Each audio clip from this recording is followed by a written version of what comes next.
Добрый день, меня зовут Бандерова Сахая. Я ученица 5 А класса Мабусага гимназия города Якутска. Я участник онлайн-проекта «Научное лето 2020». Моя тема – технология деревьев на даче лета. Гипотеза – выяснить, влияют ли погодные условия на скорость смен фенологических фаз. Цель моего исследования – выявить особенности сезонного развития отдельных видов деревьев и кустарников в своей местности.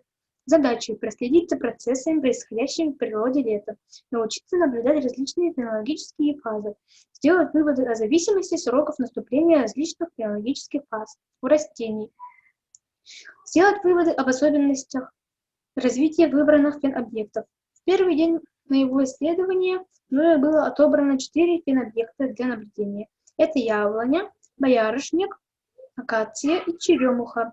Сделаны замеры примерной высоты деревьев. Диаметр стволов на уровне груди. Проверено наличие повреждений. На всех фенобъектах повесила таблички. Все данные о состоянии фенобъектов можно посмотреть в таблице номер 1. В течение лета я делала замеры 1 раз каждые 2 дня.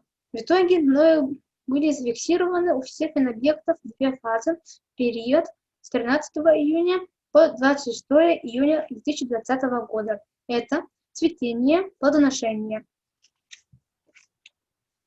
13 июня 2020 года я зафиксировала у яблони 90% окончания цветения. 14 июня 2020 года был кратковременный дождь, что мы видим в планке наблюдения за фенофазами растений.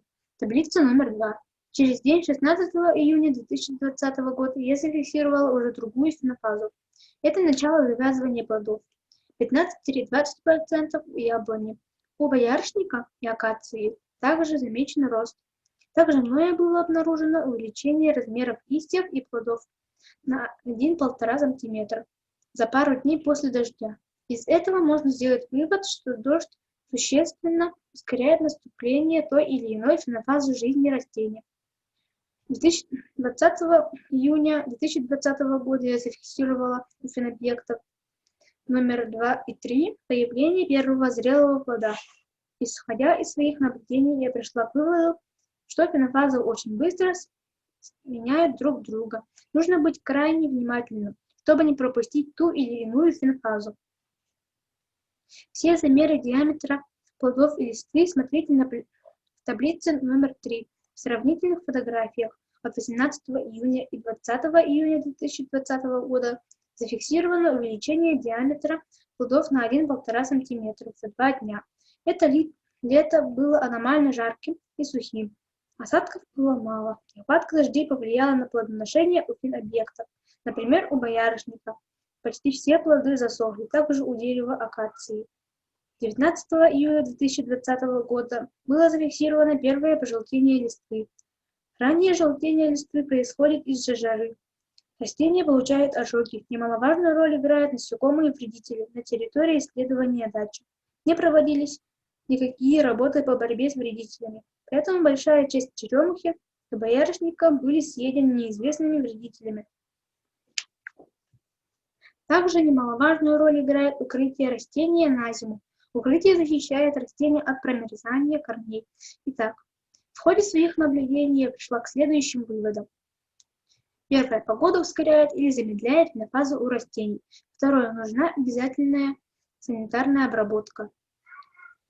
Третье. Лучше выращивать не только скороспелые сорта, но и морозоустойчивые. Заключение. Для получения фенологических сведений необходимо многолетние наблюдения.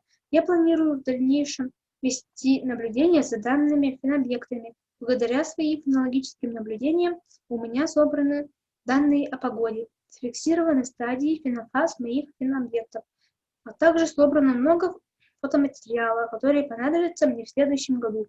Спасибо за внимание.